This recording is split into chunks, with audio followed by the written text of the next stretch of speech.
Welcome to Star Citizen. So this was a pretty big surprise. I knew they wanted to get the 3.21 out as soon as possible, but it came out right before CitizenCon, and it came out with another new ship, which is the A1 Spirit, produced by Crusader Industries.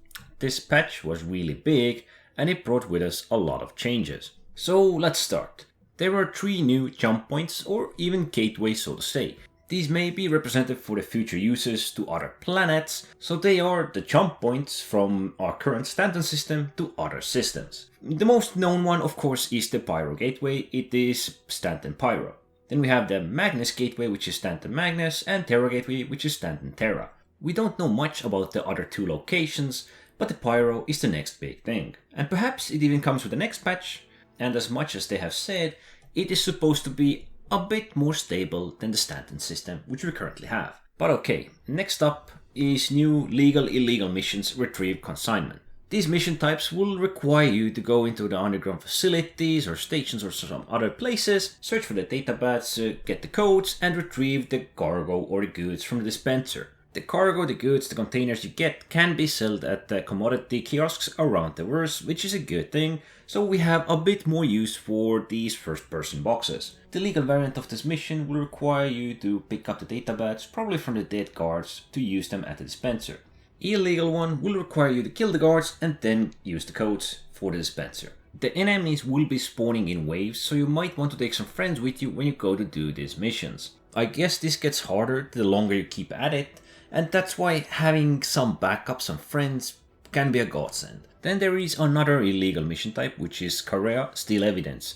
You will need to go to the security outpost Korea and, of course, once again interact with the dispensers to get some evidence. And get this, there can only be 1 instance of this mission active on the server at any given time. You might want to do this mission with friends, as you're gonna assault Korea. There's probably gonna be a lot of bounty hunters or perhaps even other criminals trying to come after you.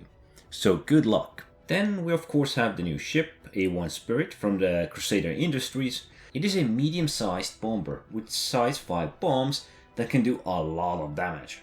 I had a little test flight with mine and the explosions are quite big. Ship itself looks pretty nice, really practical. And having 10 bombs on board, each of which can do 46,700 damage, is quite a lot. And the cherry on top of it all is that you can drop 5 bombs at a time, making your damage output possibly 230 plus thousand.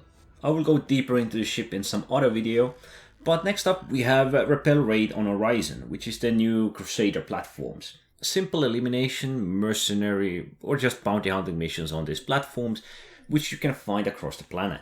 So we have a good multi-crew little simple addition as well. Players can now sell their party members owned equipment, third party owned equipment, and it's not considered stolen, which can be great. I'm guessing what they mean here is items that your party members have picked up, have dropped on the ship. You can pick them up, or perhaps stored on the ship. You can pick them up and sell them now yourself, and they won't be considered stolen as they otherwise might have. Next up, the ground vehicle physics update. This makes the control of ground vehicles better, perhaps even less bouncy since there is a suspension tweak, and in general I'm just hoping they won't fly around on every rock as they usually do.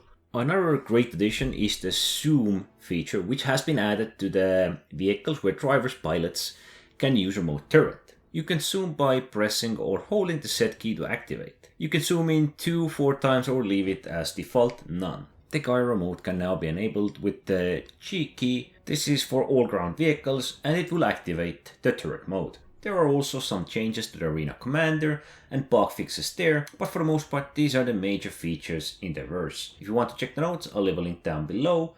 Anyway, don't forget to subscribe and thanks for watching.